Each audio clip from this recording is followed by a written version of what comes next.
తెలుగు వారి number 1 choice Telugu matrimony. తెలంగాణలోని అన్ని జిల్లాలకు డీసీసీ అధ్యక్షులను నియమించింది కాంగ్రెస్. 33 జిల్లాలతో పాటు 3 కార్పొరేషన్లకు అధ్యక్షులను నియమించింది. ఈ నియామక ప్రక్రియలో సామాజిక సమీకరణాలు పాటించింది కాంగ్రెస్ అధిష్టానం. లిస్టులో 5 ఎమ్మెల్యేలున్నారు. తెలంగాణలో డీసీసీ అధ్యక్షులను ప్రకటించింది కాంగ్రెస్ అధిష్టానం.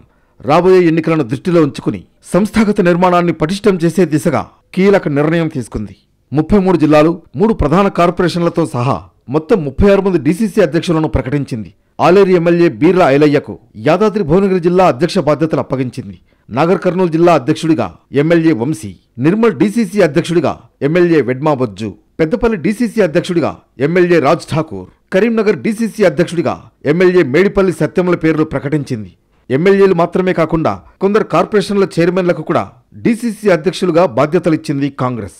కొత్తగా ప్రకటించిన డీసీసీల్లో బీసీ, ఎస్సీ, ఎస్టీ, మైనార్టీలకు సగానికి పైగా కేటాయించింది.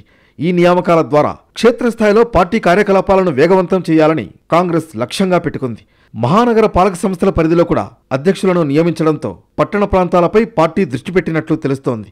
ఈ కొత్త సారథుల నియామకంతో రాబోయే లోక్సభ ఎన్నికల్లో పార్టీకి అనుకూల వాతావరణాన్ని సృష్టించొచ్చని కాంగ్రెస్ హైకమాండ్ భావిస్తోంది.